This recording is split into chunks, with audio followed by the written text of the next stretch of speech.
Allez, bienvenue dans le podcast Derrière la voix.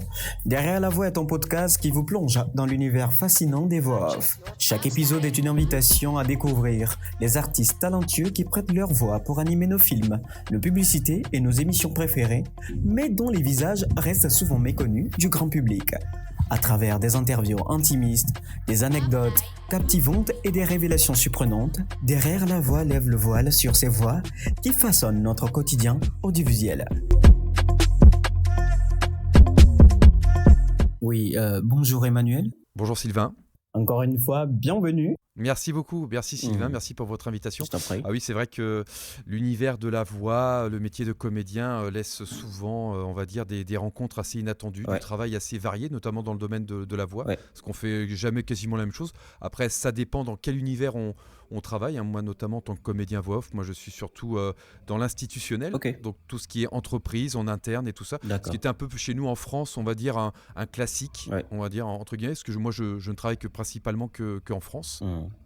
Et ça m'est arrivé quelques fois pour des spots radio pour la Belgique, mais voilà. Ok. Mais ça reste toujours un métier fort passionnant. C'est ce qui permet justement de garder justement ce plaisir de travailler dans cet univers. C'est carrément passionnant, effectivement. Alors, pour me présenter, moi, je réponds au nom de Sylvain Made. J'ai 25 ans. Euh, je suis rentré dans ce domaine de voix off, ça fait banellement 4 ans. 4 ans de cela, parce que je suis rentré dans le secteur en 2020. Merci d'avoir accepté notre invitation. Aujourd'hui, j'aimerais un peu parler avec vous. Comment vous avez débuté cette carrière et là où vous êtes aujourd'hui, quelles sont un peu vos aspirations sur l'avenir, etc. Et pour commencer, j'aimerais vous inviter à vous présenter et nous parler un peu de votre parcours. Alors mon parcours, alors moi je m'appelle Emmanuel Buffet, j'ai 44 ans. Qu'est-ce que je pourrais vous dire? Moi, je vais commencer par ordre chronologique. Déjà, moi la voix, ça a commencé déjà tout petit. Voilà, quand je commençais à vraiment avoir la voix, vous savez, l'intellect un petit peu pour... je suis imitateur. En fait, à la base. Et ça a toujours été avec des émissions françaises qui étaient connues à l'époque. J'arrivais à reproduire facilement, en fin de compte, des voix d'hommes politiques et tout ça, de ce qui se faisait vraiment à l'époque, avant de reproduire les voix des petits camarades. Et donc la gestuelle faisait partie aussi de ça.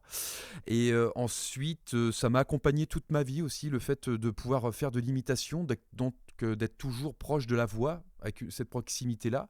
Et notamment aussi, j'étais ce qu'on appelle, vous savez, un chanteur de salle de bain.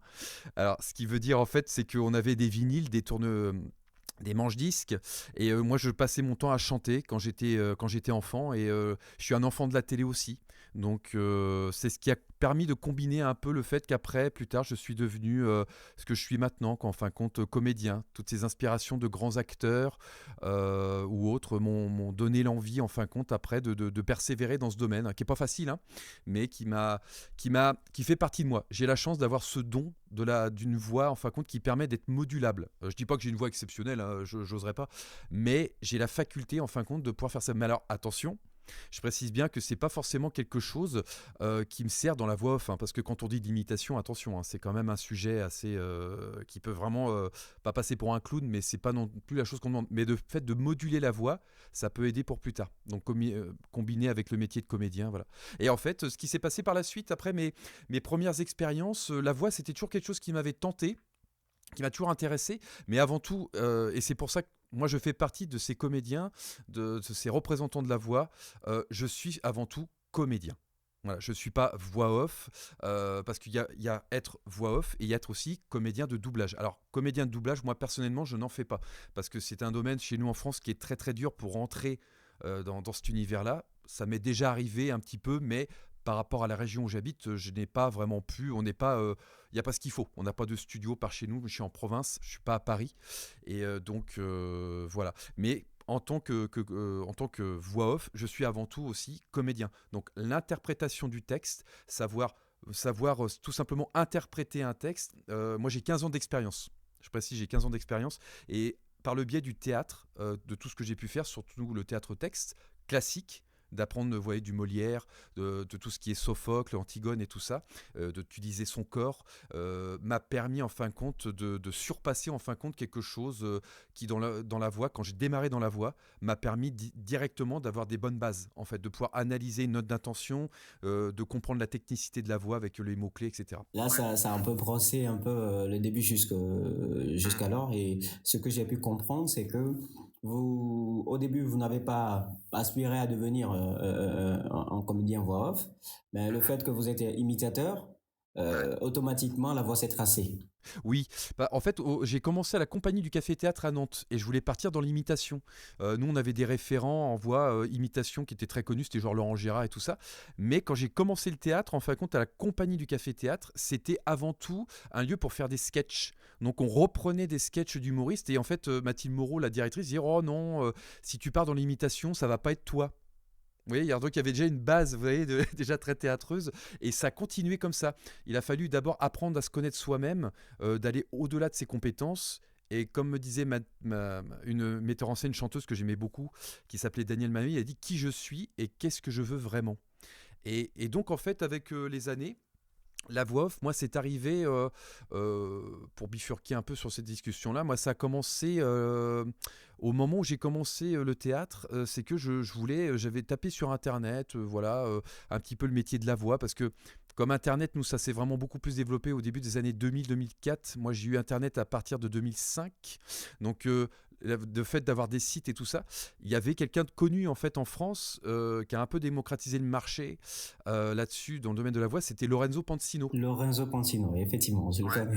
Ouais, ouais. Et ce qui s'est passé, c'est que mes premiers contacts à la voix, alors je crois, si je me trompe pas dans les années, on est en 2009, je suis monté à Paris et avant de prendre sa formation voix off, alors j'étais pas vraiment encore confirmé comme comédien, hein, c'était vraiment les débuts, moi j'étais encore en théâtre amateur. Je suis monté à Paris. Je suis allé dans son studio, j'ai eu la chance de le rencontrer et j'ai participé à une petite masterclass où il y avait des hommes et des femmes voilà, qui voulaient partir dans ce domaine. Et j'ai pu découvrir en fin de compte le monde des studios pour la première fois avec de la technique, les mots-clés, la canne à pêche, la technique de jeter le bras pour pouvoir ralentir en fin de compte son débit un peu comme un métronome, vous voyez. Et, euh, et après, par la suite, ce qui s'est passé, c'est que j'avais commencé, après, quelques années après, à prendre sa formation à distance. C'est ce qu'il proposait. Il y avait plusieurs parties. Ça allait de 1 à 4. Moi, j'avais pris que la 1-2, avec les tarifs réduits, on va dire entre guillemets, parce que ça coûte quand même assez. Et, euh, et voilà, en fait, après, j'avais commencé à pratiquer un peu sa formation, mais qui était à distance. Et ça a duré comme ça pendant 1 an. Et malencontreusement, en fin de compte, je m'étais un peu enfermé dans ce. Voilà, j'avais pas vraiment de contact. J'avais pas de relation vraiment avec des studios ou autres. J'étais que chez moi. Et je suivais tous les exercices qu'il fallait faire. Et on avait des retours avec des coachs. Mais qui s'est avéré, en fait, à la fin, vous voyez, comme quand on va à l'école, on a toujours une maîtresse ou un maître, et ils sont toujours derrière nous. Mais sauf que j'étais un peu livré à moi-même en fait à l'époque, et ce qui fait que pour la motivation, construire un réseau, on est vraiment au début des années 2000. On n'avait pas encore fait Facebook vraiment de manière très très développée ou Instagram et tout ça. Donc on n'avait que les sites internet. Et donc après, on était encore dans le démarchage après à l'ancienne, vous voyez. Donc alors pendant que je me formais et que je découvrais avec plaisir les exercices, après il fallait se présenter dans les radios. Et après on se présente, les entreprises institutionnelles. Après c'est compliqué parce que ce sont des fois des agences de communication. Et c'est pas, voilà, j'ai plus fait une formation, mais c'est la suite après pour pouvoir faire de la communication qui était plus compliquée.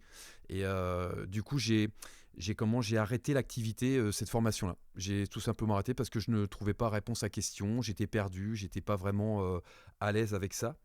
Mais j'ai quand même continué le théâtre en fait après. Et ce qui s'est passé, c'est que je me suis confirmé comme comédien, donc par le biais du théâtre, par le biais de l'audiovisuel, parce que j'ai fait un peu de cinéma. Et là, on est dans les années 2015 à peu près, où j'ai commencé en fait à côtoyer le monde audiovisuel. Et c'est souvent ce qu'il faut conseiller aux gens qui démarrent. J'ai rencontré des gens qui travaillaient dans des studios, qui étaient des preneurs de son, des ingénieurs et tout ça, qui travaillaient dans le domaine du cinéma, ou qui étaient du genre des créateurs de sons et tout ça. Et c'est à partir de là que moi, l'aventure a pu démarrer vraiment. J'ai pu faire des bandes démos, en fin de compte, et j'ai pu reprendre l'activité. Et par ce biais-là, en étant acteur confirmé, eh bien, le domaine de la voix, en fin de compte, s'est ouvert à moi, tout simplement. Voilà. Euh, j'ai pu en tirer encore beaucoup de choses parce que il y a une partie de votre parcours qui veut également ressembler au mien. C'était en 2020, 2021. C'est là, je me demandais, mais qu'est-ce que je vais faire de ma vie finalement?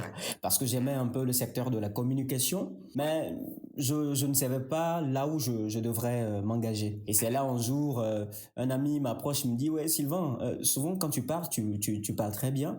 Essaie de faire quelque chose sur notre événement qui arrive. Et c'est là, cette histoire de voix off est rentrée dans ma vie. Avec les formations, ce n'est pas au pays. Les formations en voix off ne sont pas au Togo carrément. Et avec l'Internet, comme vous venez de le dire, j'ai suivi beaucoup de tutos de Lorenzo Pantino.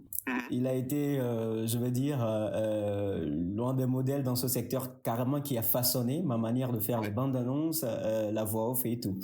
Et par la suite, j'ai découvert les écoles de la voix off en Côte d'Ivoire, au Cameroun également.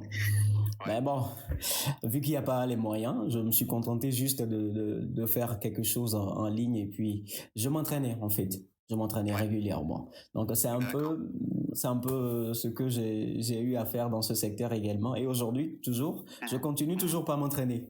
Bah après, ouais, ça dépend en fin de compte. C'est vrai que moi, je vous avoue un truc, je m'entraîne pas vraiment. Enfin, je m'entraîne plus vraiment parce que les textes que je reçois, c'est toujours maintenant, on va dire, je dis toujours aux clients, je leur dis, c'est du classique.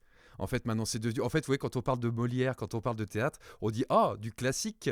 Mais en fait, dans la voix, quand on a vraiment l'habitude, bah en fait, à la fin, oui, ça devient des standards, ça devient des classiques. Parce que ce qui est hyper plaisant, moi, dans la manipulation du texte, c'est les mots clés. Vous savez, les mots. Vous savez, quand on travaille pour une banque ou alors quand on va parler pour les laboratoires, c'est toujours des mots. Des fois, en général, c'est souvent des vidéos qui sont en interne. Donc ils sont plus dédiés en fait à un certain type de professionnel parce qu'en général c'est pas très vendeur, c'est vrai, vous avoir un laboratoire qui va vous parler d'un H2O ou autre. Donc si on met ça sur YouTube, il y a déjà que YouTube, il y a déjà tellement de millions de vidéos. Alors mettre de l'institutionnel médical là-dessus, c'est un peu compliqué. Mais c'est vrai que ça reste quand même des standards. C'est vrai qu'après, pour moi, l'institutionnel, et c'est ce que j'aime, hein, mais en plus c'est le fait de gagner maintenant en rapidité. Enfin, c'est la facilité. En fait, je me surprends moi-même des fois. Ça m'arrivait à une époque dans mon ancien studio, parce que là, je vous parle directement de mon nouveau studio. Je faisais plus de routes que d'enregistrement. Donc avec un home studio, bah ça va vite. Ouais, ouais, ouais. Mais par contre, je suis partisan d'aller travailler avec les professionnels, d'aller directement dans les studios. C'est vrai que moi, j'ai toujours pensé que le travail de voix off au départ, c'était quelque chose qui faisait où on allait souvent aller bosser dans les radios, vous savez, ou d'aller très régulièrement fréquenter ça. Et en fin de compte, moi, c'est en 50-50. Voilà. Ça dépend des périodes et tout ça. Des fois, c'est le même type de travail qu'on va me proposer de manière aléatoire avec des entreprises différentes. Il y a des tendances.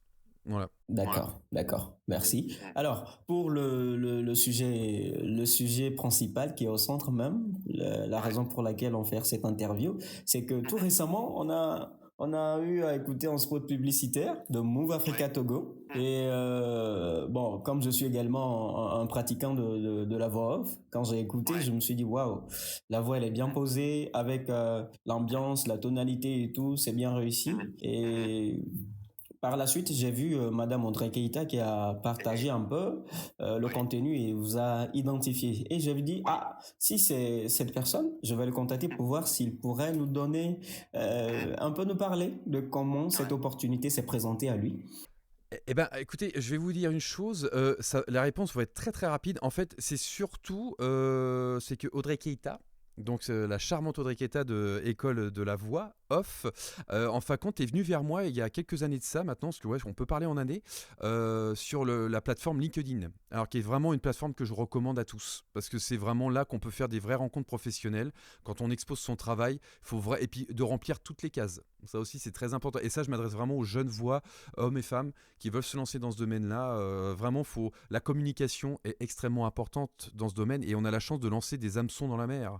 Et ce qui fait qu'en fin de compte, quand vous exposez votre travail, vous avez cette opportunité-là. Et moi, c'est ce qui s'est passé. C'est que Audrey, en fin de compte, est venue et on a commencé à sympathiser, on a discuté, mais vraiment sur du long, sur du long. Et là, le projet de Move Africa, elle est revenue vers moi dernièrement. Et elle m'a tout simplement proposé, en fin de compte, ce travail-là. Alors, il a fallu. Alors, pour vous donner une petite anecdote, c'était un travail qui demandait une exécution assez rapide. Il fallait répondre rapidement pour pouvoir enregistrer la voix et tout ça. Et en fait, elle m'a dit, c'est un jingle, en fait. Elle m'a expliqué qu'est-ce qu'était Move Africa, parce que moi, je ne connaissais pas du tout, hein, bien sûr. Je connais déjà pas toutes les entreprises françaises. Alors, vous imaginez bien, dans tous les autres pays du monde, ça risque d'être compliqué. Mais après, j'ai étudié un petit peu. J'ai vu que c'était aussi sur LinkedIn. J'ai vu que c'était sur Facebook. Donc, c'est une plateforme voilà, de communication très intéressante. Et qu'est-ce que je peux vous dire par rapport à ça? Oui, là, elle m'a envoyé des liens YouTube avec le type de quel style il fallait faire, quel ton de voix. Et quand j'ai lu le texte, déjà j'avais mon idée. C'était un texte, vous savez, les gens pourront la réécouter, je pense, à côté. Mais c'était quelque chose, vous savez, comme ça reste du téléphone, ça reste de la communication, ça reste toujours dans l'espoir. Move Africa Togo. Grâce à Move Africa Togo, vous allez pouvoir communiquer facilement avec vos amis, vos proches. N'hésitez pas à rentrer en contact avec eux. Vous voyez, tatati tatata. Et en fin de compte, moi, l'analyse a été directe. Audrey m'a quand même envoyé un support. Voilà, c'était sa façon à elle de proposer le travail. J'ai écouté d'une oreille. Et en fin de compte, après, voilà, j'ai pu proposer ce travail-là qui s'est fait assez rapidement, on va dire, entre guillemets. Après les enregistrements, j'ai dû, en tout et pour tout, ça s'est fait en 1 heure. Voilà. Le temps de prendre le temps, vous voyez, tout ça, de vraiment enregistrer, de reproposer et d'avoir le texte en bouche. Parce que moi, voilà, c'est le côté où le muscle aussi de la bouche travaille beaucoup. Et l'articulation est très importante, le sourire. Et voilà. Et c'est comme ça que ça s'est fait. Ça s'est fait très rapidement. Ça faisait partie des standards, du classique, on va dire entre guillemets. Ok, d'accord, merci. Même j'ai même un témoignage même auprès de Madame Audrey Keita que je devrais même vous raconter. Bah oui, parce que actuellement, si je suis celui que je suis, d'accord, en métier de la voix, c'est en partie grâce à elle. Parce que entre-temps, ils avaient organisé un masterclass de la voix off au Bénin. Et quand j'ai vu qu'elle était sur le masterclass, je me suis empressé de quitter le Togo pour me rendre au Bénin. Et quand j'étais allé, on s'est vu. Bon, c'est comme on se connaissait déjà sur les réseaux. Mais on ne discutait pas en tant que tel. Et elle m'a dit de venir. Et quand j'étais venu, elle me disait, oui, Sylvain, je vois ce que tu fais sur les réseaux, c'est très bien. Il faut continuer comme ça. Bon, en ce moment-là, moi, j'étais déjà en débutant. Donc, elle n'avait pas encore, je veux dire qu'elle ne savait pas ce qu'elle venait de dire. Parce que déjà, cette parole qui sort dans la bouche d'un professionnel envers moi, déjà, je veux dire que c'est une essence qui a été ajouté sur la flamme, le désir en moi de réussir. Et dès que j'ai quitté là-bas, je me suis jamais lâché. J'ai toujours cherché à comprendre ce que c'est que la voix off. Je m'entraînais comme je le dis. Je m'entraînais avec les conseils qu'elle donne et qu'elle avait donné au Bénin là-bas. Voilà. Elle m'a donné un coup de pouce, quoi. Ouais, mais c'est la voix de la sagesse, hein, parce que c'est une passionnée, Audrey, en plus. C'est quelqu'un qui aime son métier, qui défend vraiment, qui sait vraiment très bien défendre son business. C'est ce que j'apprécie beaucoup chez elle, cette femme de caractère, entrepreneuse et tout ça, qui a vraiment, et ses conseils, ça vaut de l'or. Comme elle est dans le domaine depuis longtemps, puis elle aussi, elle a eu un parcours, elle a commencé comme tout le monde et tout, et c'est vrai que ouais, vous avez raison, je comprends, ouais, tout à fait. De toute façon, il faut toujours trouver les bonnes personnes qui peuvent vous donner le petit déclic, qui donne envie de continuer. C'est très important. Moi, j'ai une anecdote comme ça, moi, justement, j'étais en 2014, et ça, je la raconte souvent, c'est là, cette anecdote. J'étais au Toulouse Game Show. Alors, Toulouse Game Show, c'est un regroupement en France de tout ce qui est geek, jeux vidéo, youtubeurs et compagnie. Et à un moment donné, donc la première journée se termine. Et à l'époque, moi, j'étais là pour une web série que je jouais, je représentais. Et puis, c'est un copain qui nous a quittés, malheureusement. Et il m'avait embarqué avec lui. Et au moment où on prend le quart du retour, il y a un grand monsieur qui s'installe à côté de moi. C'était Benoît Alman. Donc lui, c'est la grosse voix, c'est la voix de Morgan Freeman, en fait, voilà, tout ça. Et on commence à discuter. Alors c'est pour ça qu'on parlait de Lorenzo Pansino, mais c'est pour ça que je vais vous parler après. Vous allez entendre une chose d'une autre manière. Je discute avec lui comme ça. Et puis moi, je n'étais pas encore dans la voix off, je n'étais pas encore confirmé, ni rien, même pas, et tout ça. Puis Je lui dis, alors comment allez-vous? Puis il me dit comme ça, oh bah écoutez, moi ça va très bien, et vous êtes là pourquoi? Je dis, bah écoutez, moi je suis là pour la web série Gardien. Il m'a dit, ah Gardien, Gardien, Gardien. Ah oui, je l'ai pas encore regardé. Il me dit, faudrait être gentil, hein. Je dis, oh monsieur Benoît Albat, vous savez, je me souviens encore de vous quand vous faisiez la voix de Super Balou pour Disney. Il m'a dit, ah oui, oui, oui, oui, oui, oui, je m'en rappelle de ça et tout ça.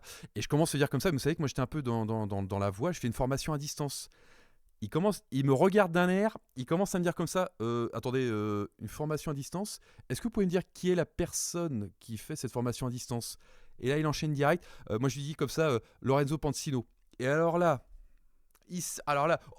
oh mon Dieu, oh cette espèce de voleur, oh c'est un intrus, il a démocratisé la voix et à cause de lui, tout le monde pense qu'on peut tous devenir comme voix off du jour au lendemain.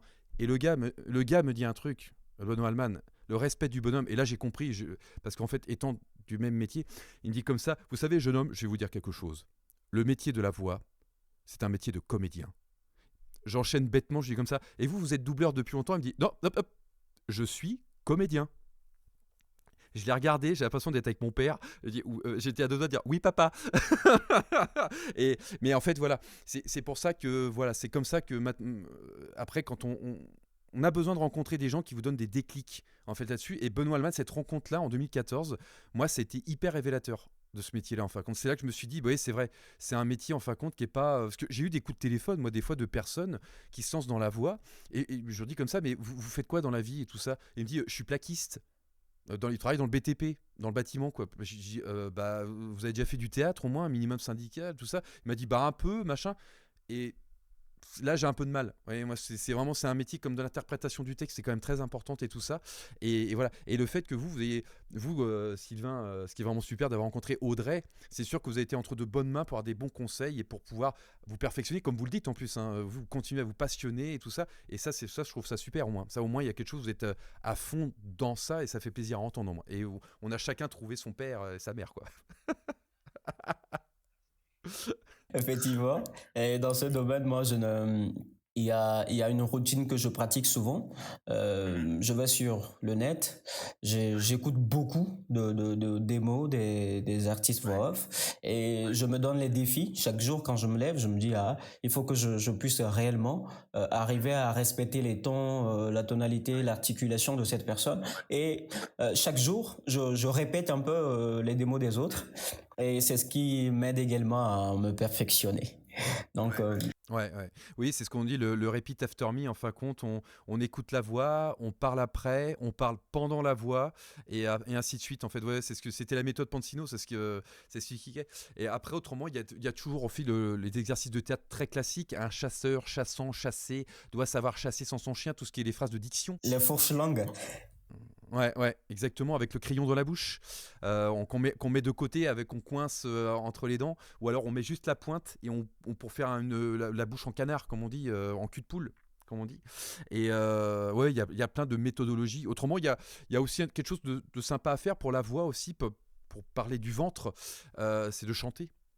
Chanter aussi, le chant est excellent aussi pour ça. Et il y a aussi tout ce qui est... Alors, il y a aussi faire attention à la voix en fonction de la consommation de ce qu'on prend pour pas que ça mousse dans la bouche quand on s'enregistre et tout ça, éviter le café, éviter les excitants.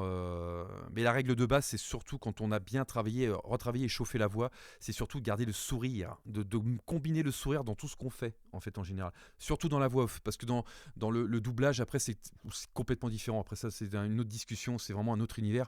Là, c'est de l'interprétation, donc c'est vraiment...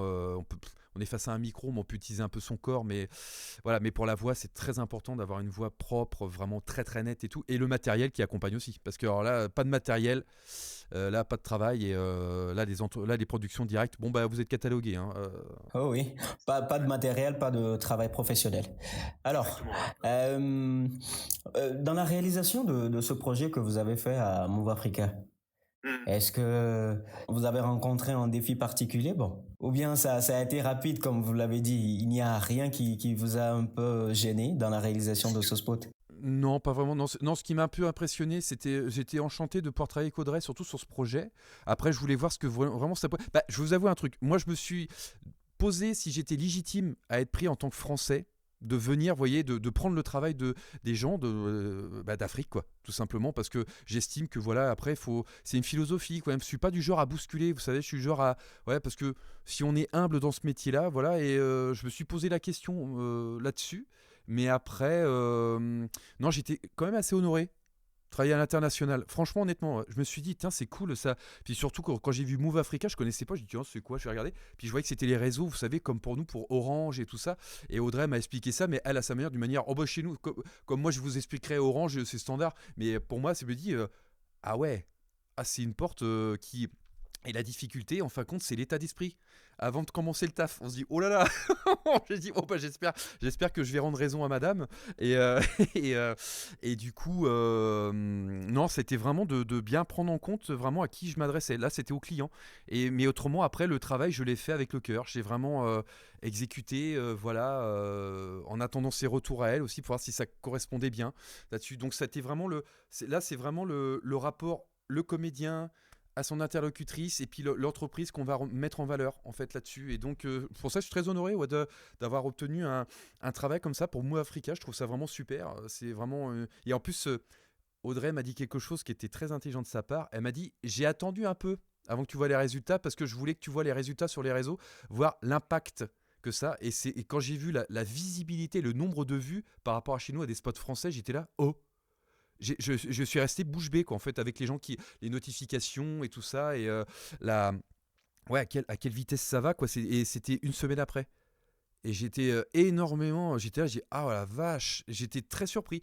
Donc c'est pour ça que j'étais assez honoré de cette collaboration et de pouvoir vous proposer ma petite voix de français, quoi. Voilà, tout simplement. Je vois. Alors, en parlant de l'impact que ce travail a eu, est-ce que vous avez eu l'occasion de recevoir un peu des retours de la part de l'audience togolaise? Non, vous êtes, en gros, je veux dire, il y a que Audrey en interne, vite fait, mais autrement, non, vous, le fait qu'on soit à cette interview, mais pas vraiment. Non, j'ai pas eu de message en interne ou quoi que ce soit. J'ai pas, ça reste après le métier de la voix, vous savez, hein, on propose notre voix.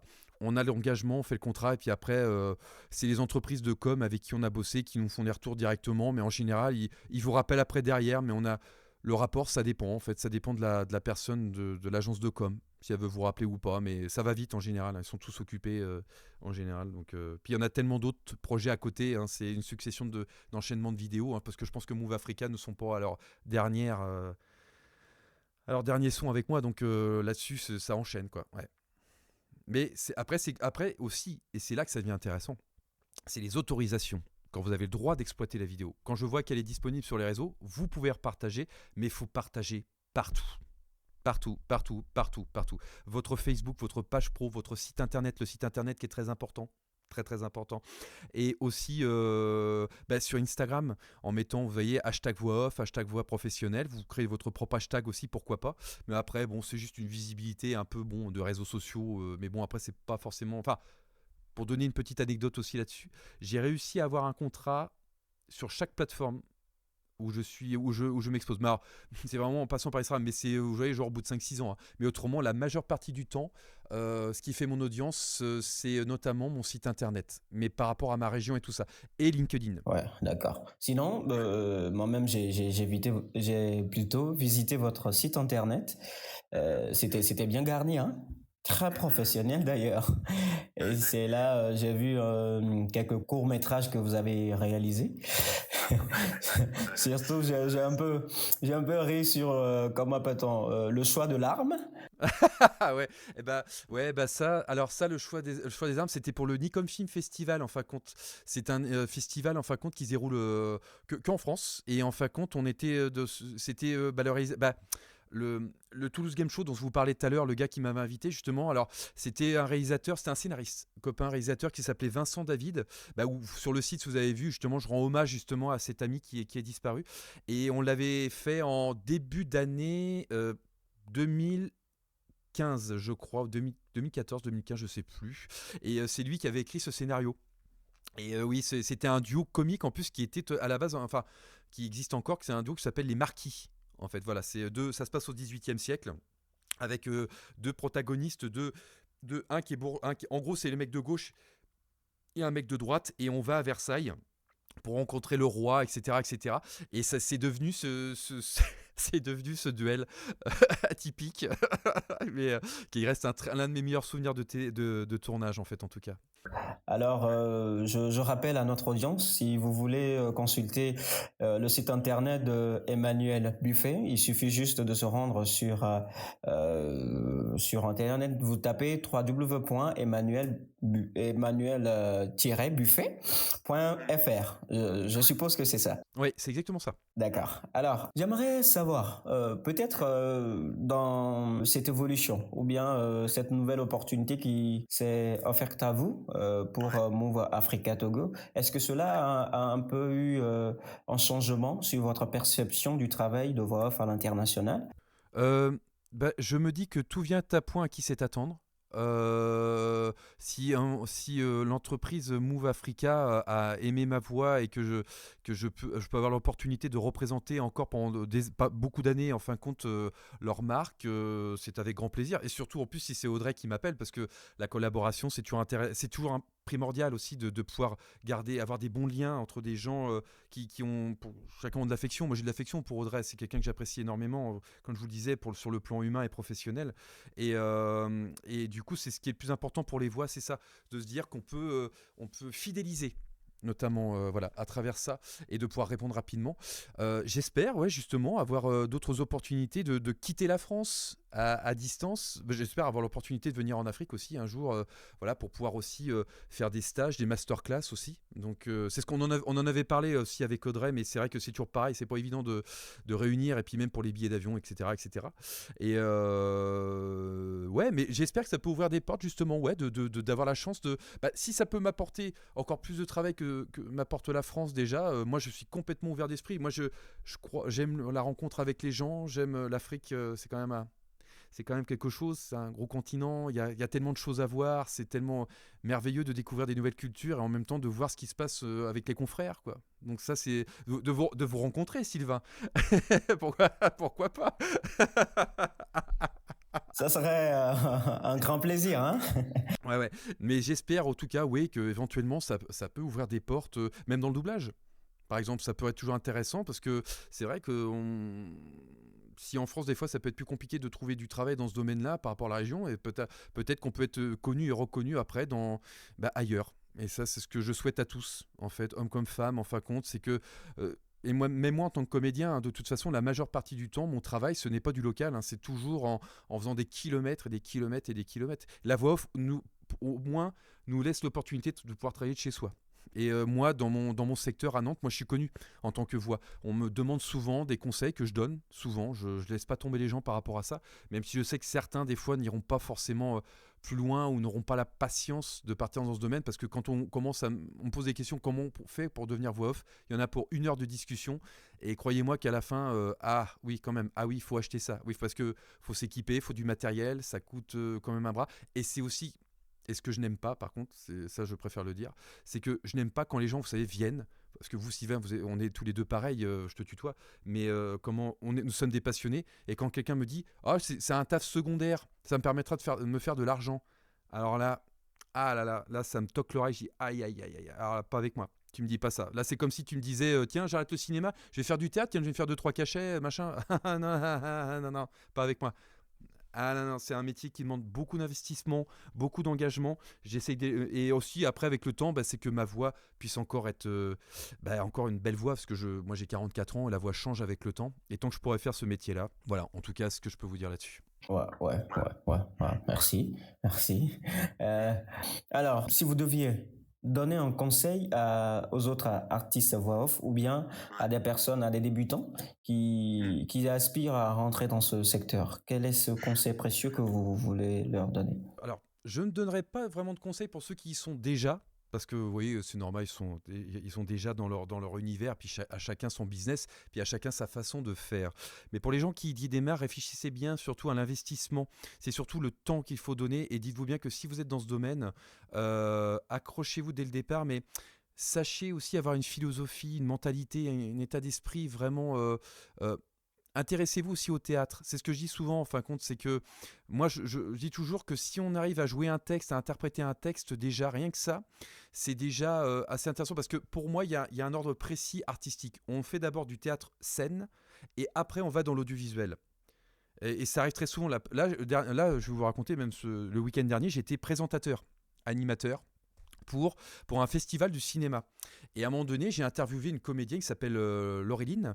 Et dans son jeu, dans le court métrage qui a été diffusé, je lui ai dit, vous êtes comédienne de théâtre. Elle m'a dit oui. Elle a dit, bah, ah, vous avez deviné et tout ça. J'ai dit, ça se voit dans votre interprétation.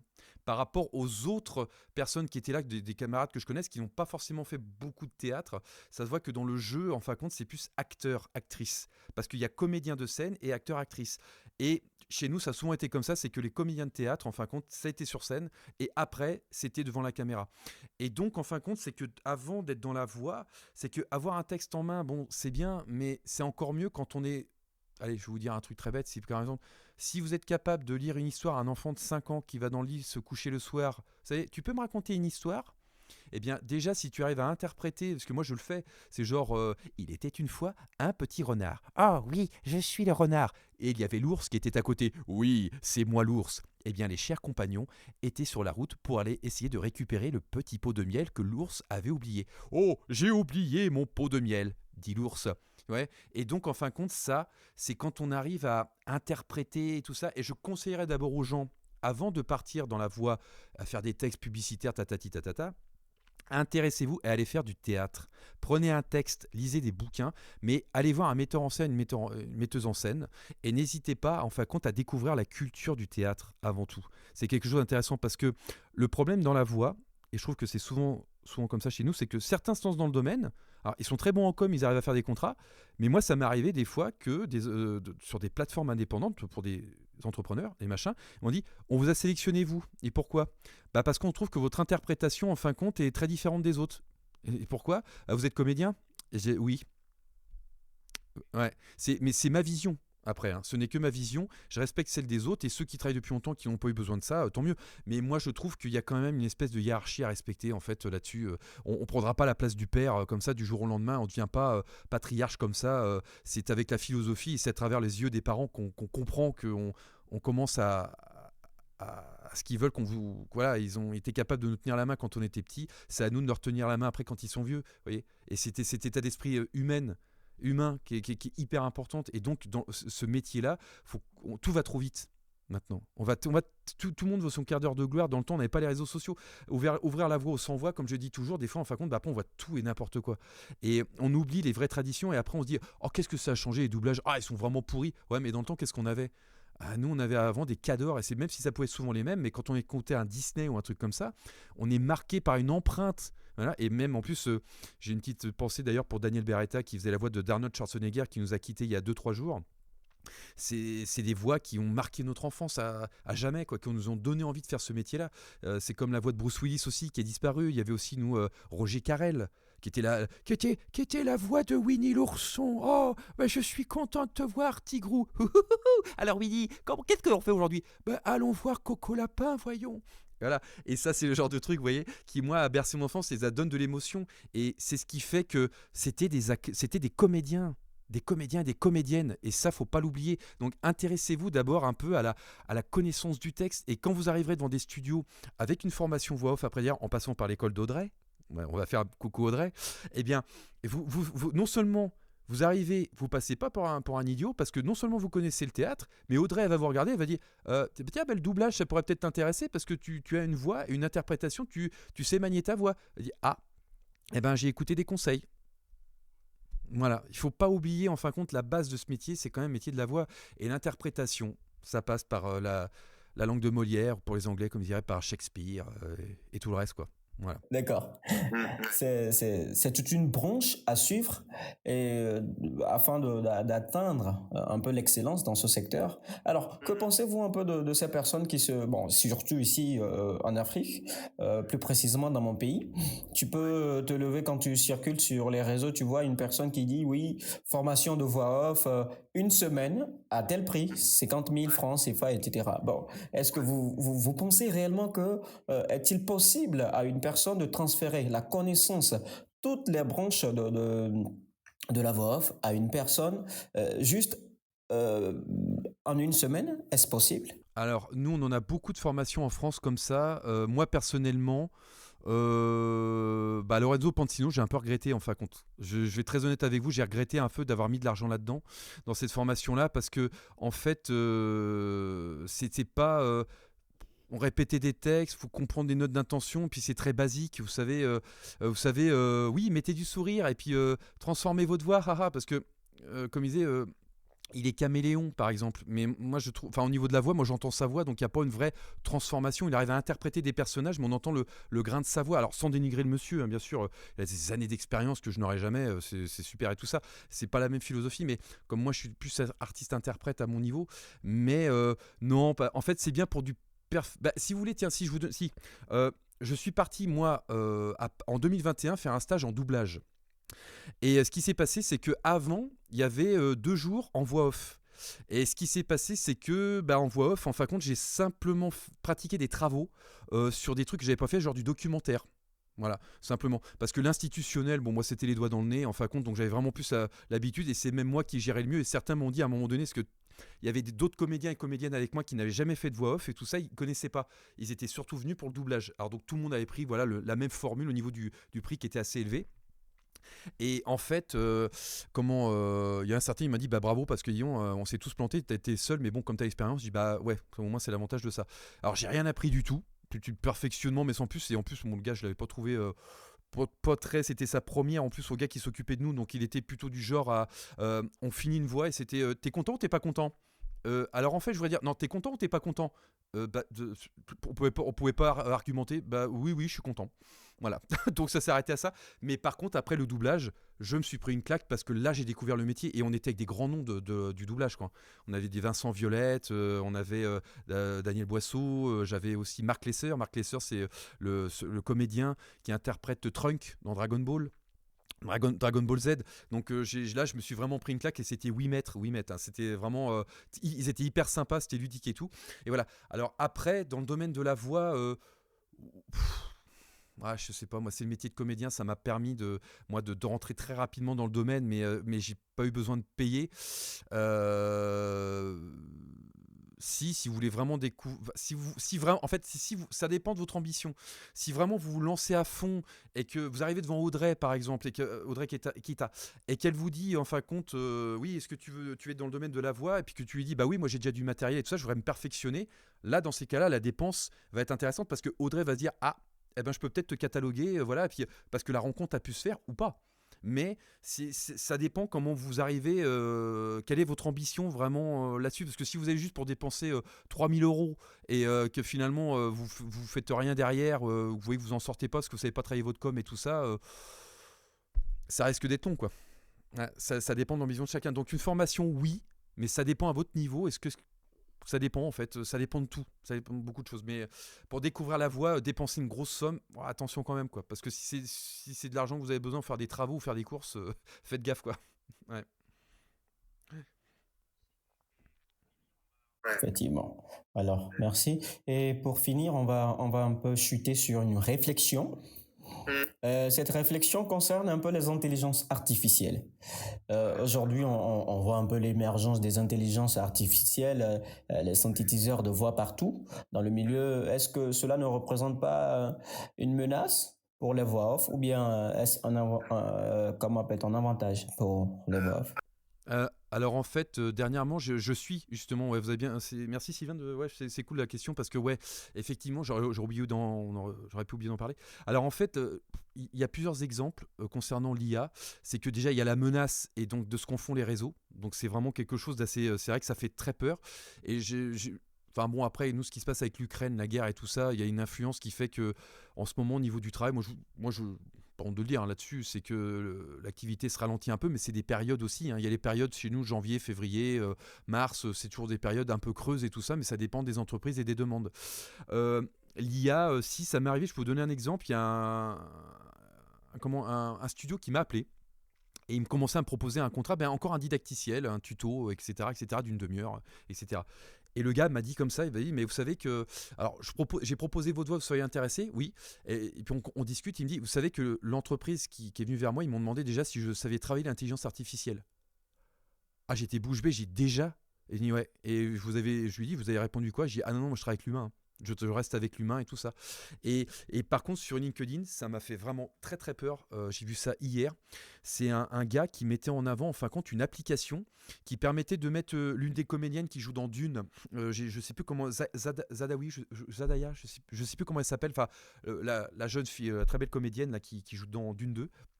Une application ou un logiciel qui permet de sauter de la voix française à la voix algérienne, turque, grecque et tout ce qu'on veut. Et, et je voyais un listing de gens qui répondaient ah c'est super, c'est super. Et le mec qui mettait en avant ce truc là, non seulement vous pourrez faire ça et en plus ça vous coûtera pas cher. Ah j'étais là et les autres comédiennes voix off réagissaient et tant mieux ils disaient mais c'est escroquerie machin. J'ai rien marqué mais j'étais là j'ai dit mais le pire c'est les gens qui valident ça disent c'est super votre truc. Ah, j'étais là, j'ai dit, oh là là là là là là là là. Dans quelques années, mais l'IA, après, il y a un truc aussi, c'est que ça, dans le domaine du jeu vidéo aussi, c'est pareil, hors domaine de la voix, il y a eu beaucoup de licenciements.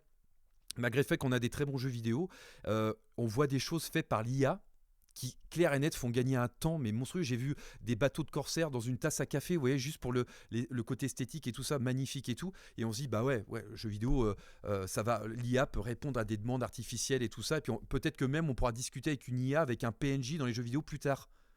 C'est quand même assez impressionnant. Mais concernant la voix, bah, c'est-à-dire que oui, s'il y a des petits loulous qui créent des concepts en fin de compte pour dire tiens, on peut jongler de telle voix dans toutes les langues étrangères. Bah, à un moment donné, moi j'ai une question, une réflexion, c'est qu'est-ce qui va rester derrière après, quand en fin de compte tout ça créé comme ça, que tout sera fait par l'IA, parce que ça va faire sauter des générations et des motivations de jeunes ingénieurs, de créateurs, et on n'aura plus de gens qui ont envie de travailler dans le son, machin. Et à un moment donné, il y aura des studios, tout sera vide et fermé. Et dire, que se passe-t-il? Où sont-ils donc tous? Bah écoutez, Bandillo, vous avez tellement voulu vous avancer à créer des trucs en IA, qu'est-ce qui se passe? Il n'y a plus de taf. Voilà, tout simplement. C'est tout simplement quelque chose qui vous ruinez le métier, vous ruinez ce métier qui a une base, qui a une intelligence, qui a été faite d'une certaine manière il y a des années et des années, simplement parce que vous voulez faire du pognon à créer un truc et qui va tout dégommer le marché. Voilà. Mais après, je citerai un truc j'y ai repensé l'autre jour, c'est dans le film Terminator 2. Et en parlant d'Arnold Schwarzenegger, comme quoi je rebondis bien sur Daniel Beretta, mais le Terminator disait toujours quelque chose à la fin du film, il dit comme ça, je sais pourquoi vous pleurez, mais c'est quelque chose que je ne pourrai jamais faire. Vous voyez ce que je veux dire? Donc en fin de compte, l'IA, ça dépend des gens qui vont savoir manier l'outil aussi. Et là, t'as les gens qui auront envie d'aller vers l'utilisation de l'IA. C'est ça après. C'est surtout ça, c'est la philosophie, c'est l'humain qui répondra pour sauver l'humain, tout simplement. Ou alors il cède, puis voilà. Ça fait. Voilà. Donc, moi, souvent, quand je suis dans ma chambre et puis cette réflexion, parce que je suis très passionné du métier de la voix off, j'ai tellement de visions dans ce secteur que je veux réellement mettre sur pied.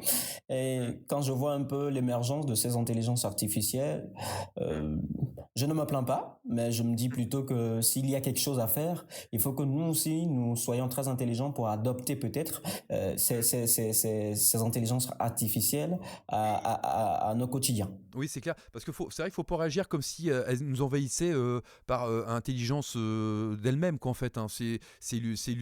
Comment dire, comme disait mon ancien prof d'informatique, de toute façon, un ordinateur est bête, il n'obéit qu'à ce que vous lui avez demandé. Ouais. Donc faut savoir faire des législatifs par rapport à ça, mais il faut que ce soit mondial quoi. C'est Brigitte Lecordier qui est la voix de Sangoku, elle en parle tout le temps et il y a possibilité de signer une pétition. Donc je pense que c'est ouvert à tous. Donc touche pas à ma voix ou c'est touche pas à ma VF, je crois, et c'est quelque chose qu'il faut en tenir compte. Et parce que le domaine de la voix au niveau de tout ce qui est tarif et tout ça, c'est pas encore du 100% vous voyez très précis. Donc ça déjà, il faudrait corriger le tir de ça. Et après, mais même la voix off, oui, il faut savoir donner une rigueur à ça et savoir gérer ça, parce qu'autrement, ça va partir... C'est comme d'habitude, on crée un concept qui est super, et directement, il y a des loulous qui vont s'amuser à l'entreprendre, et ça va partir dans tous les sens. Mais après, la voix humaine existera toujours. Toujours et toujours. Ouais, Et ouais. puis, la voix humaine laisse une identité, mais l'intelligence artificielle, bon. Euh, Ouais. Après, quand tu écoutes une intelligence artificielle interpréter quelque chose, il n'y a pas cette joie de dire oui, de la façon dont, par exemple, je donne l'exemple de Daniel Beretta ou bien Benoît Allemand, qui a fait la voix de Morgan Freeman. Ouais. Quand vous allez voir Benoît Allemand, vous allez dire ah, c'est celui-là qui a fait un peu la voix de Morgan Freeman. En fait, ça donne une joie. Ça Oui. donne une joie un peu d'attribuer maintenant un visage à la voix que vous écoutiez avant. Oui. Mais avec Ouais, ouais. l'intelligence artificielle, cette joie serait morte. Bah c'est ça, bah après ça va être il risque d'arriver ce genre de choses dans un jeu vidéo par exemple. Peut-être que après ça dépend parce que les jeux vidéo sont ouverts à tous, mais il y aura des fois on sait que j'ai travaillé aussi avec comment il s'appelle? La voix de Kratos sur PS5 que j'ai rencontré dans un studio, comment il s'appelle déjà? Oh la honte, je sais plus. Bah c'est pareil, on arrive à les identifier par rapport à ce travail-là, qu'on les reconnaît et tout ça. Mais c'est vrai que si tout est fait par l'IA, l'autre jour j'ai vu une pub sur les produits chinois, vous savez, machin, et c'était une pub utilisée avec de l'IA, mais alors par contre de l'IA à 2 balles, quoi. Vraiment de l'IA minable comme tout. Bah, ça donnait vraiment pas envie, quoi, en fait. Donc il y en a aussi qui s'amusent à refaire des pubs avec des acteurs américains qui étaient là. Wanna smell, wanna hair, ah yeah, ta ta ta ta ta. Sauf que c'était fait en VF, bah, avec un truc. Oh là, c'est genre, oui, viens acheter des produits, il est super. Clique donc sur cette application. Oui, tu as raison, il est vraiment très bien. Oui, ce genre de truc modulable robot, j'aurais dit ça donne vraiment pas envie d'aller sur votre site. Alors déjà les produits que vous vendez sont pas terribles. donc, donc voilà. Mais, mais, mais après voilà, c'est ce qu'on en fait aussi. Donc que les mecs qui veulent entreprendre ce truc là, qui se plantent, tant mieux. Puis comme ça après les vrais professionnels ils seront là, ils diront ouais ouais bah non bah on va faire appel à nos comédiens quoi, à qui on a l'habitude de bosser, ce sera très bien. Oui, oui. Donc, Sinon, c'est vrai, il y a carrément des institutions qui ne souhaitent jamais investir leur argent dans des synthèses vocales et tout, des trucs dans l'intelligence artificielle. Alors, pour une dernière question, quels sont vos tarifs en fait? Oula, les tarifs. Alors, les tarifs, en fait, en général. Alors, ça aussi, c'est très, très important. C'est un sujet qui est intéressant. C'est comment dire? C'est combien vous estimez votre voix? Combien elle vaut? Et au début, c'est très, très, très compliqué. Et c'est aussi les entreprises qui vous proposent leur enveloppe. Des fois, c'est un peu honteux. Moi, ça m'est déjà arrivé d'avoir eu. J'étais en vacances et tout ça. Je raconte une petite anecdote. Et à un moment donné, j'avais. Moi, je compte en minutes. C'est-à-dire qu'en fin de compte, en général, je commence toujours à partir de. Bon. C'est vrai que à partir de 200 euros. Ah voilà, à partir, c'est toujours vraiment le plus bas chez moi parce que voilà. Et après, ça augmente en fonction du travail demandé, s'il y a une modification de texte à faire ou autre et tout ça. Et j'ai une petite anecdote une fois. C'était une personne qui était venue vers moi, une personne d'une agence de com, et il commence à me proposer du boulot. Il dit ah d'accord très bien. Et on commence à, c'était en fin de compte un 28 pages. Donc 28 pages veut dire beaucoup beaucoup de minutes. Je commence à lui faire un calcul et je lui dis bon on est dans les alentours de 5000 euros quoi. Oh là. Oh, vous savez pourtant c'est une agence de c'est une banque, une grande banque et tout. Je dis oui bah j'en ai fait beaucoup de grandes banques car vous savez tout ça. Vous savez et vous êtes en duo. Ah très bien. Parce que vous savez que l'autre jeune fille elle a accepté. Et je dis ah oui et elle a accepté pour combien? Elle démarre dans le domaine de la voix. Ah elle démarre. Et je m'attendais, je dis, elle a accepté pour combien les 28 pages? Oh bah 170 euros. Alors là, oh là j'étais là, je dis quoi? 170 balles, 28 pages, mais je me suis alors bah, comme Benoît Alman. Oh bande de voleurs, oh, vous êtes des escrocs, comment osez-vous? Et c'est le problème qu'on a aussi, c'est ça dépend en fin de compte de l'entreprise. Combien ça se gère et tout ça, mais en minima, quand j'étais en formation il y a quelques années de ça, c'est vrai que j'avais appelé une autre voix off parce que j'étais pendant la période Lorenzo Pansino. Et c'est vrai que c'est un de ses collaborateurs. Et je lui ai dit, mais on gagne vraiment bien sa vie dans la voix. Et il m'a dit, quand ça se passe bien, oui, on gagne vraiment très très bien sa vie dans la voix. Mais il faut s'accrocher. Mais c'est vrai qu'en général, on est sur des moyennes, ouais, sur du 200 euros, 300 euros, 400, 500. Ouais, ça dépend des contrats. On négocie toujours, mais les entreprises, bon, maintenant, ça tire un petit peu plus vers le bas, hein, ce qui est un peu normal parce que les temps sont durs. Et voilà. En tout cas, ce que je peux vous dire à peu près. D'accord, merci. Merci. C'est comme Madame Audrey Keita qui nous avait dit lors de ce masterclass que souvent pour ceux qui veulent débuter dans ce métier, faut pas qu'ils se pressent à afficher des grosses sommes et tout et tout. Mais plutôt de rester humble et puis de travailler même parfois si c'est de travailler l'argent là, ça ne représentera rien pour toi. Mais le fait de travailler petit à petit comme ça pourra te permettre d'être référé à d'autres personnes. Donc, je veux dire que c'est sur cette lancée, moi, je suis parti. Et actuellement, mes tarifs aussi, ça a de beaux visages quand même. Ah bah oui, oui. Ah bah, et puis surtout aussi, ne jamais, comment dire, ce qui est même super en fin de compte, c'est quand on peut proposer du travail à d'autres, parce que les gens n'oublient pas. Et ça, c'est toujours une philosophie qu'il faut avoir. Et Audrey, là-dessus, elle a complètement raison. Il faut savoir être humble au départ, parce que si tu arrives et que tu veux te prendre pour un gros Terminator qui va tout déchirer, bah ouais, mais non, il faut quand même de l'expérience et tout, parce que moi, maintenant, j'ai de la chance d'avoir un catalogue qui est assez rempli. J'ai un site internet que j'ai entretenu tout seul, et c'est ce qui fait que les gens viennent me voir aussi, hein, c'est par rapport à la voix. Et j'ai même plus besoin, en plus, maintenant, j'étais très fier de ça sur l'évolution, et ça, c'est ce qu'il faut se dire, c'est quand nos démos disparaissent pour laisser place aux pros. Et ça c'est quelque chose qui est assez exceptionnel. Et quand on a du stock, après ça c'est encore mieux. Je dis, oh ça je le mets pas. Oh non, ça je le mets plus. Oh non, ça en fait on n'a plus besoin de s'embêter parce que on a la chance. Je mets toujours l'actualité, hein, bien entendu, mais je laisse toujours une empreinte. Ça c'est un truc aussi à savoir, c'est que faut toujours laisser une petite empreinte sur son site internet ou autre de l'entreprise avec laquelle on a bossé. C'est important de cliquer sur un lien internet pour voir avec qui on a travaillé, parce que c'est pas qu'on va se faire piquer un poste ou quoi que ce soit, mais c'est normal de rendre hommage aux gens avec qui on a collaboré. D'accord. Alors, merci beaucoup, Emmanuel, Bah, merci Sylvain. nous avoir accordé cette interview. Ça fait réellement plaisir. Ouais, bah merci. Bah pareil, c'était très agréable. Merci beaucoup. Et je souhaite que peut-être dans l'avenir, les projets que nous voulions accomplir dans ce secteur, que cela puisse également nous rallier et qu'on puisse collaborer dans les temps à venir. Ah ouais, ouais. Bah ça c'est bah ouais, c'est peut-être travailler ensemble sur un projet, qui sait. Sait-on jamais. Et c'est ce qui peut et des fois ça peut arriver, et ça peut arriver. Ouais. Ouais, ouais, ouais.